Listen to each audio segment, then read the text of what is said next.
Welcome to Scrolling to Death. Today's discussion will focus on dangerous online challenges. I am joined by Joann Bogard from Indiana. Joann, thank you for joining me today. Thank you for having me. Yes, I'm happy that you reached out. We got connected through other parents that I have interviewed. You heard some of those stories. These other parents have lost children due to a social media harm. And I'm continually shocked at how many families have been affected by this. And Joann, you are another parent survivor who lost your son Mason through an online challenge. I just feel so strongly how important it is to share these stories so that other parents know what to look out for, but also to honor the lives of children that we've lost like Mason. So can you tell us today about Mason, about his story? We have 3 children. 2 are adults. Mason is forever 15 now. And he was our adventurous, outdoorsy, fishing, hiking, camping, woodworking kind of kid. Just anything outdoors. He loved it. He went to a good school. He had good friends. He was generous. He had a healthy lifestyle that he was living, getting ready to start driver's ed. He had just started his first job at a landscape business. So, life was good. It was good.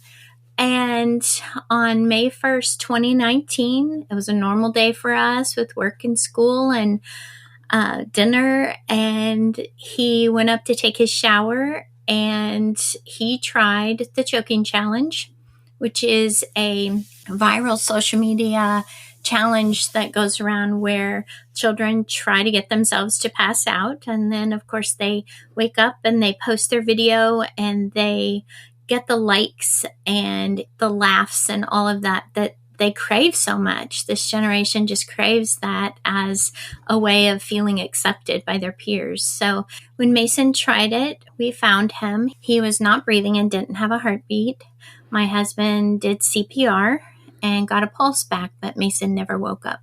So he was on life support for a week, and ultimately he died from this. And we were blessed to be able to donate his organs and save other people.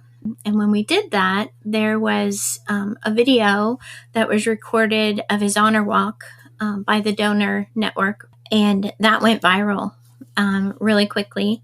And so I had people from around the world, places I'd never heard of, reaching out, first offering condolences and then saying, how can we help? What can we do? They wanted that call to action. Mm-hmm. Obviously, I didn't know what to do yet. I had just learned about this. And so we decided to stand up and make a difference. So through different avenues. I'm so sorry that you lost Mason in this way. Thank you. What was his social media activity like? Did he have a pretty good relationship with his social media platforms? It sounds like he was super well-rounded. Yeah, Mason was not big on social media. He would rather be outside, but you could always find him at his workbench with YouTube videos on, watching how-to videos on YouTube. Mm-hmm. Trying to figure out how to make a better fishing lure and woodworking and all those things he loved. But he didn't have an active social media.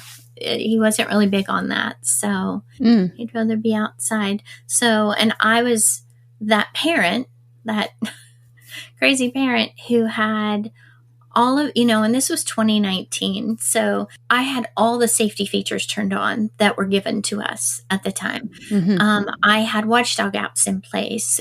We checked his phone regularly. We talked about those hard things at the dinner table about online safety. And so I thought I had it covered. I thought we were good. And yet this harmful content was still fed to him. He still saw it. He still felt safe enough after watching these videos to try it, and it took his life. And that's what a lot of parents assume their children are just looking at videos of how to help them, improve mm-hmm. their fishing, their knots or their activities. And it can be helpful for things like that.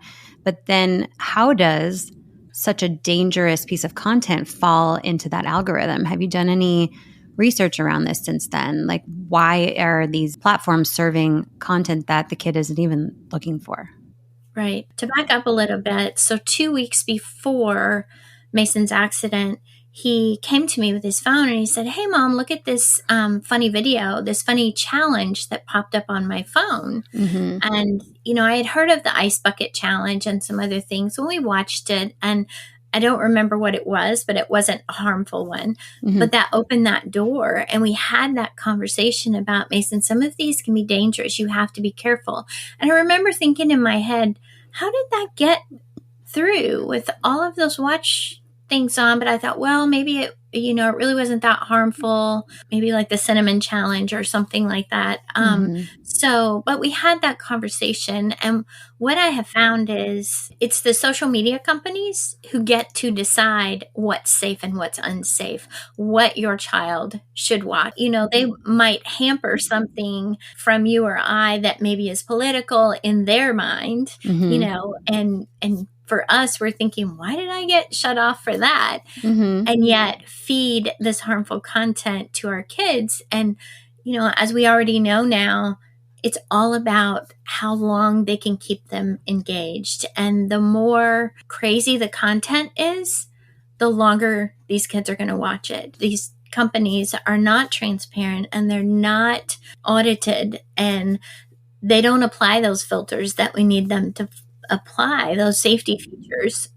Right. And so they're feeding our kids things that we don't want them to feed them. The kids don't even want to see it.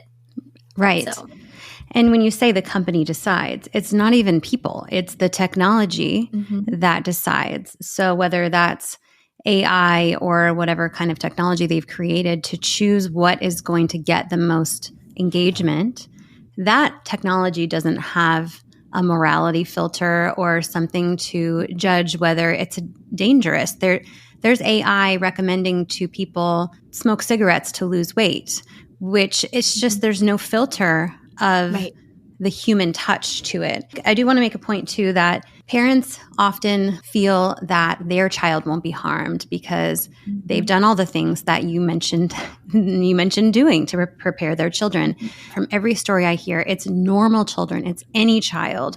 It's not children who are, addicted to social media and just watching millions of videos and of course they're going to happen upon something dangerous, right? It's your average kid. It's your normal kids. Obviously, it's going to happen to children who are online longer as well, and it's happening overnight. It's happening within hours. You put your child to bed as this healthy 15-year-old, or you send them upstairs to take a shower as a healthy 15-year-old, a well-balanced lifestyle, and yet they don't wake up the next day, for whichever harm it is, whether it's sextortion, self-harm, cyberbullying, and suicide. The list goes on and on. So the choking challenge, obviously this is something that should never appear on the internet. And there are many challenges that are dangerous. And you found after this happened that there are lots of videos showing kids doing the choking challenge on the internet. And so what did you do from there? After Mason passed and I got all those messages, the first thing I started doing was searching for them. And it was just unbelievable, the number of kids doing this choking challenge, recording it, posting it. And so I just started reporting them. So every week for almost 5 years, I go online across all the platforms. I search for the choking challenge. I find them quickly and easily, many of them. I report them using the system that they have in place to report, and they are rarely taken down. Rarely. There have been 95 deaths from the choking challenge just since Mason died almost 5 years ago. Oh my God. Have you spoken to anyone at these platforms? There's a group of parents. We advocate together. We have met with CEOs at the top companies, and, they're always in tears when they hear our stories, and they say they're sorry, and they say they need to do better. And they come up with either a Band-Aid fix, which is typically temporary or just for the community to make them think that they're doing something. But we know that through the whistleblowers and research that they're not doing everything that they can. They know that this harmful content is there. They are very capable of fixing the problems. They choose not to, all for a profit. And so they are responsible for at least these nearly 100 children's deaths from the choking challenge. They've been made aware. In my mind, yes. There's no doubt about it. Right. And you noticed right away, I assume, that the videos, like you said, were not getting removed, the majority of them, after they were reported. Mm-hmm. And so I read that you filed a class action lawsuit against YouTube and TikTok for their lack of compliance in this area. Can you tell me about that? Sure. So we filed in the state of Indiana a class action lawsuit against YouTube and TikTok specifically for not complying with their terms of service. So when they say challenges are not allowed on our platform, cyberbullying is not allowed on our platform, and we report it and they still don't take it down, that's unacceptable. Yeah. So that's what our lawsuit is about. You filed against YouTube and TikTok. Are those the main platforms where these dangerous challenges are taking place, or are they on other platforms as well? Those are the main ones that I find them on when I search, but they are definitely on all the platforms. They are on every platform, the small ones, the big ones, all of them. Okay. I wanted to look up the popular online challenges, and I just got overwhelmed. And there's words I don't understand, and there's always something new. Which is part of the problem, right? It's ever changing. You can't keep up with it as a parent. No. So I guess the goal is for parents to introduce the danger around these challenges early. What specifically would you recommend a parent tells their child about online challenges once they know their child is going to be accessing the internet? A lot of parents still aren't aware of a lot of the harms that are out there. Mm-hmm. And like you said, they think my child knows better, or this won't happen to my family, because that's our normal thing, right? We don't want to go there. We don't want to think about those things. Mm-hmm. But it does happen, and it will happen eventually. Your child will be exposed to, something, sextortion, bullying, challenges, hate crimes, something. They are going to be exposed to it if they're online. You don't want to hover over them and just say, you can't do this, don't do that, you can't do this, because that just raises their curiosity, right? Mm-hmm. So those talks at the dinner table or in the car on the way home from school or wherever that one-on-one time is for your family, I think the biggest thing is just saying, hey, tell me what you learned today. Hey, how did you feel when you were on Instagram today? How'd that make you feel? Just trying to get them in tune with their emotions based on what they're doing.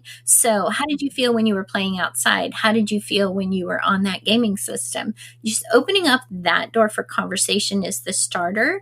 And then start saying, hey, I heard about a challenge today called the choking challenge, but have you heard of that? Can you tell me about it? Mm-hmm. And I can promise you 99% of the time, they are going to know about it, and they're going to start, oh yeah, it's a challenge such and such. I would never do that, and maybe they wouldn't, but there are so many other things on there that they would do. I was that mom too. My child would never do that. He's smart. He wouldn't do that. Mm-hmm. He knows better. He's smart, but they're impulsive, and with those young brains, they just don't think ahead. We know that, right? Yeah. And I have a couple interviews with brain experts or neuroscientists, and we do talk about that prefrontal cortex and why these kids, these ages, are so impulsive and don't understand what could happen in the moment. And then also, in some cases, not Mason's case, but some cases, feel that suicide is the only option for the situation that I'm in. And that happens so often now. Our suicide rates are unbelievably high. And it's scary, right? Yeah. It's so scary to think your child could be in that position where they think there's no other option. Even though you're there as mom, somehow they don't see an out in situations that they might get themselves into. Well, 9 in 10 kids don't tell their parents when they're being bullied. Mm-hmm. I would bet it's just as high around sextortion. That's happening more and more. And kids as young as 10 and 11 years old are dying by suicide. Right. This can all be very scary for parents. I'm intimately aware of these stories, and my children are 8 and under. I have 3 as well. And my gut right now tells me that they don't need social media ever. I need to teach them that it's a thing that exists in the world, but they will know the stories. And hopefully they'll be on board that we don't want to feel depressed. We don't want to spend all of our time online. You get to the point too where I can tell my child not to be on social media. I cannot give them a cell phone. I cannot give them these things that other kids have. But how do you deal with that when they go for a sleepover? Do you ask the other parents, what do they have? And then the problem is too, when a child comes to your house to spend the night, do you check their backpack? No, we don't check their backpack, to see if they have a phone or a device. Right. There's so much to it that these are all pieces. There's not one thing we can do that will fix this problem. It's education, it's litigation, it's legislation, it's awareness, it's doing things like you're doing, spreading awareness, making sure parents understand these things are out there. And then if they decide that social media is right for their family, at least they have some knowledge behind it to know what to look for, to know the questions to ask and how to ask them. How to have those hard conversations. Mm-hmm. And having education in school on internet safety is, I cannot stress enough how important I think that is. It is just, it's vital. We teach them about drugs and alcohol. We need to teach them about internet safety. Mm-hmm. And there's a huge lacking around internet safety in schools. My older ones are in 1st and 2nd grade, and since kindergarten, they've had an iPad in their class that has Safari Internet, that has YouTube, adult YouTube on it. And they are not taught safety around their activity on those things. They're just told, you go to these educational apps and that's it. And we're going to, give you time frames. And I think, again, that's why it has to go back to the social media companies. They have to be accountable for this, because as parents, as educators, we cannot control that situation all the time. When my child is, I can put my computer in the kitchen. I cannot give them a device. I can put the watchdog apps on. But there are so many times when they could be exposed to that. But if this goes back to the source, back to the social media companies, and they put those filters on it and they apply them and they make sure that the safety features are turned on for young users, that makes a huge difference, right? Yeah. So how do we start holding them accountable? What needs to happen?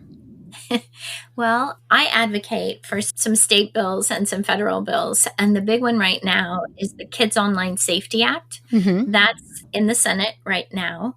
There's actually another hearing next week with all the CEOs on specifically sexual exploitation on their platforms. Are you going to the big tech CEO hearing? I am, yeah. I'll actually be at the hearing holding Mason's pictures. So, they're going to have to see his face and know there will be several parents there doing the same. And then we will all be going to the rally together after. So I wish I could be there. This is what we need. We need these CEOs on camera answering these hard questions. What we want from them, a lot of people ask that, what do you want them to do? I want them to be honest with their answers. Like, if I could ask them to do one thing, it would be answer honestly. Don't skirt around the question. Don't try and save face. Don't try to answer the question honestly.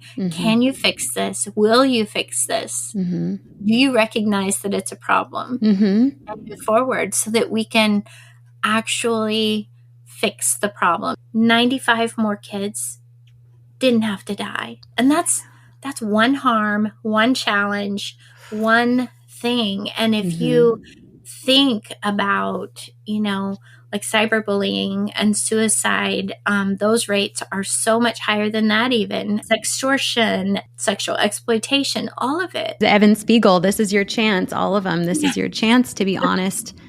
And take some accountability, not give the PR runaround. And I really hope as well that they can do that finally. The Kids Online Safety Act has so many features that would protect kids. I truly believe if that bill had been passed before Mason, that he would be here today. I could ask 100 parents that same question who have lost their child, and they would no doubt tell you, yes, their child would still be here today if these companies were regulated. And there's no other American industry in the United States that goes unchecked, right? Mm-hmm. The tech industry is the only one that doesn't have to abide by any rules, and they have free reign to do whatever they want. So it's just time for them to be transparent. It's time for them to have some guardrails up and put some safety features in place. One of the things I like about the Kids Online Safety Act is the algorithms. As a parent, as a young user, you can opt out of those algorithms going to your feed. So that's a huge thing. A piece of the bill says that they would put education in schools. There are just so many things that, it turns on the safety features automatically for young users, because how hard is it as a parent if you have 3 kiddos who are different age ranges, and if you want to let them on TikTok or you want to let them on YouTube and you set those filters, they're all different, they're all complicated. It's just impossible to keep up. Yeah. It really is. Every platform, even our Roku TV streaming is like every little thing. Somehow my kids are renting movies, and I'm like, I thought I had a password protect on. Like, I don't. It's so confusing. Yeah, and every parent that I talk to, every parent survivor that's lost a child or had a child harmed supports COSA. I did an interview with Alex Fraser at Issue 1. That conversation was really great, and we talked about some of the pushback. So whenever there's legislation proposed that regulates technology, people throw out First Amendment, free speech issues, and so he addresses that pushback. That's a great interview for people that are hearing some negative feedback on COSA. But for me, everything I've heard about it will help protect our children and save lives. And that's the thing. The Kids Online Safety Act is not about regulating the content. It is about, one, giving parents tools to protect their kids online, but also it's about the algorithm. It's about how they're designing the product. So when they create these platforms, they design it to feed content unsolicited to our kids, to keep their eyes on those screens longer so that they can make a profit off of that through advertisers. So it's not about freedom of speech. You can still say things. We do hear a lot of that pushback about freedom of speech, but this bill truly addresses, you are designing your products to harm children, and it has to stop. I wonder what you feel about, I saw that Snap Inc. officially supported COSA. Snap has had a lot of negative press lately. Specifically, they are being sued by over 60 parents, soon to be over 90 parents, for social media harms. Specifically, this lawsuit is about fentanyl and children who have purchased a pill through Snapchat and died from a fentanyl overdose. So I was surprised, but maybe not so surprised to see their support of COSA. So what is your thoughts around that? I don't know what they're thinking, so I hate to say too much, but in my opinion, every time I've talked to these social media companies, they will say one thing so that the public thinks they're working on it. We've seen a lot of commercials lately, Instagram, giving parents tools, things like that. But when you really look at what the tool is, it doesn't get to the source. It doesn't really get applied. It doesn't really fix the problem. So it puts that onus back on the parent again of, here, we'll help you watch your kids online. Well, that's not all of it. We have to have more than that. We have to have them in the background saying, we're not going to send it to your kid. We're not going to send the choking challenge to Mason. We're not going to do these things. So when they say that they are in support of COSA, are they really not going to send their lobbyist in to vote against it, to lobby to vote against it? We'll see. Yeah. The Kids Online Safety Act has 49 co-sponsors right now, and it's bipartisan. It's split right down the middle, Democrats and Republicans. So it's not a red and blue issue. It's not. Everyone's on board. Everyone knows we need a fix. I think we just can't be afraid of change, because sometimes some people think, well, it's technology, it evolves, and you just got to deal with it, and you're just going to have to figure out a way.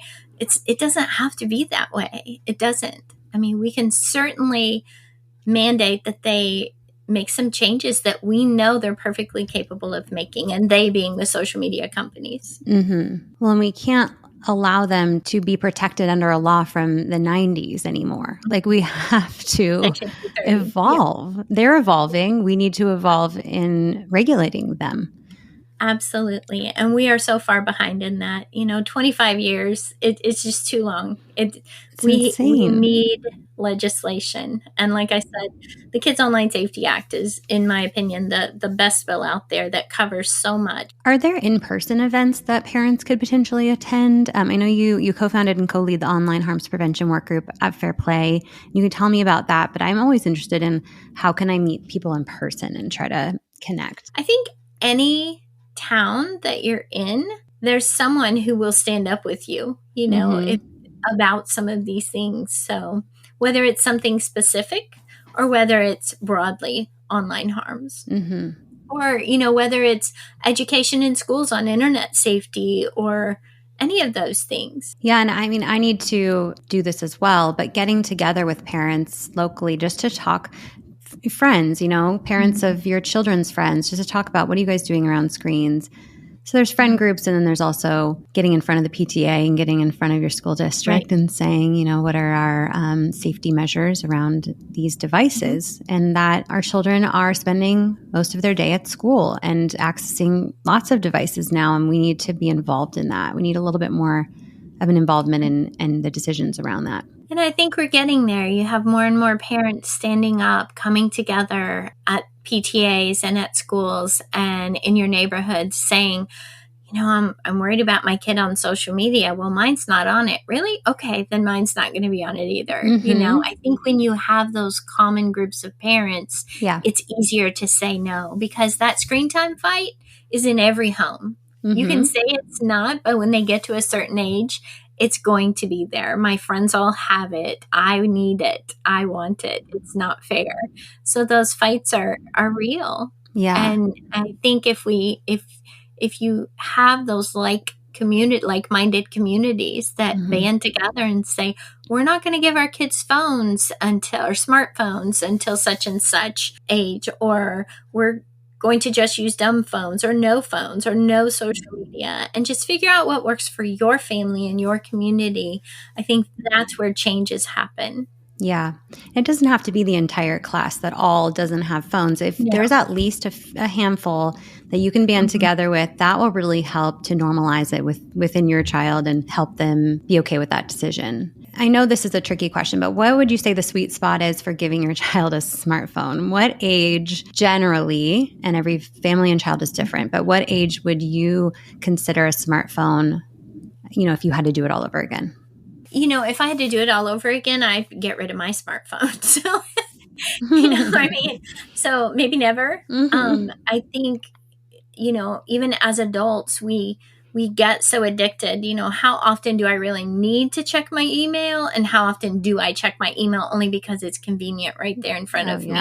Yep. There are so many options for what they call dumb phones out there now that, a smartphone, do they need it? Because the dumb phones, they have the GPS, they have texting, they have talking, it looks just like a smartphone. It's not the old QWERTY keyboard, And so, I think there are so many options out there that dumb phone that won't allow social media to be downloaded. It won't allow them to connect with predators or strangers that you don't approve of. I just don't think there is a good time for a smartphone. But there are a lot of organizations who say wait until 8th. Now I see more and more organizations saying 16. Just don't even let them have it until 16. They don't need it. Just don't even let them have it. You will have those parents who say, well, I still want to, while I'm in control of what their limits are, while they're still home, I want to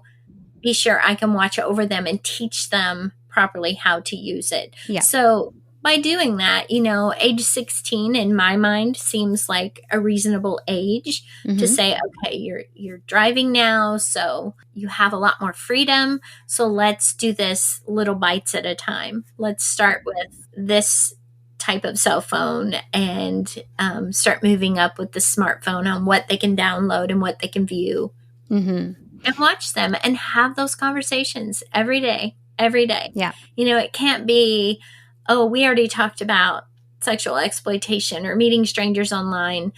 We already talked about that. Well, it has to be a constant. They're kids. That's how their brains work.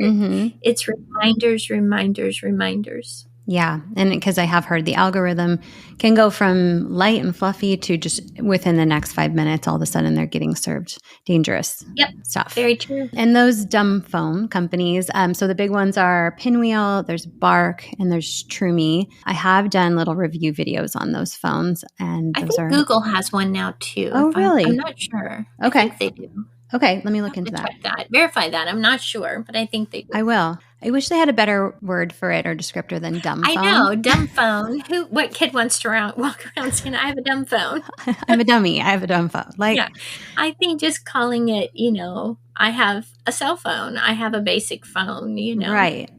Versus smartphone. Yeah. And thank you for sharing. That's exactly what I'm hearing from other sources as well. Okay. And so before we close out, I would love if you could share, if you're open to it, a favorite memory of Mason. Oh my gosh. Memories of Mason. There are so many. He was our, like I said, adventurous kid. Probably one of my favorite memories. We did a lot of camping and hiking, and that year before he passed, we went on a lot of adventures, a lot of trips, cruises, Disney, all of it, the Mayan ruins. We went to the Grand Canyon, and he was sitting there on this landing that was it was kind of scary actually, but he was sitting there and he was just so at peace, and it was his happy place. And I just saw him sitting there and I thought, what is he thinking about? Like, is he thinking about nothing?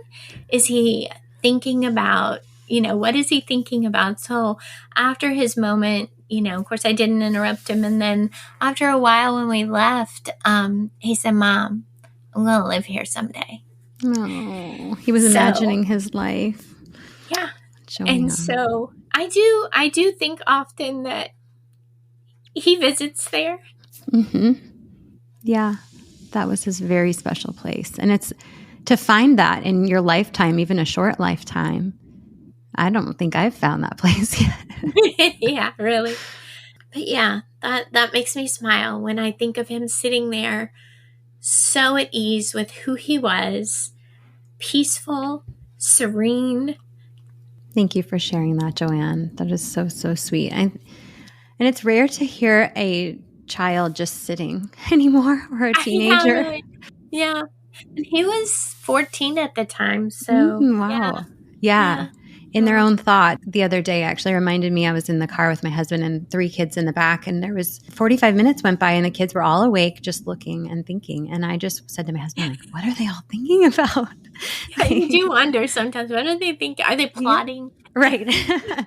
But I felt so proud of myself that my kids could sit, in their own thoughts for that long. And that is something that I think a lot of our younger generation has gotten away from. It's a constant engagement with something. And I think teaching them to just sit and listen to their own self, their own mind, their own thoughts is such a valuable skill.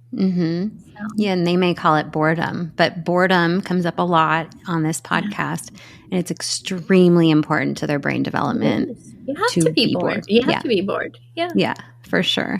Yeah, we grow from that, right? Yeah. Where can listeners find your work? Probably the best place would be Mason's Message Facebook page. But the other thing is the Screen Time Action Network. I co-chair a work group there. So if parents want to go to, or anyone, you don't have to be a parent. We have some college students, we have educators, psychologists, pediatricians, parents, some grieving, some not. But if you go to the Screen Time Action Network, there is a work group called the Online Harms Prevention Work Group. And we collaborate together as a group. There are about 60 members in our group and we meet monthly on Zoom, and we collaborate on how to protect kids. It might be, a few of them might be working on parent tip sheets. Another one might be working on legislation in their state. Mm-hmm. Another one might be working on some kind of educational piece. There are so many things that this group of wonderful, wonderful people are working on.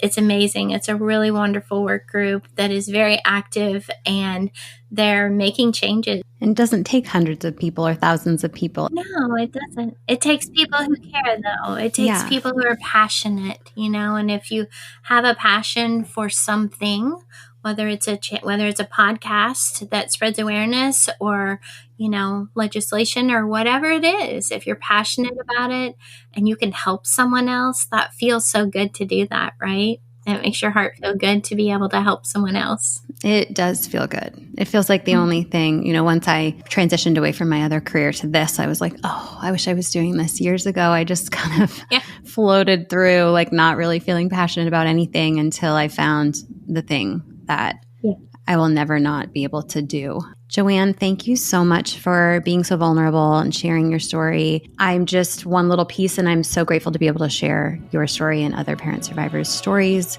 so that other parents, listeners here, can take steps to be a little bit safer in their decisions around technology.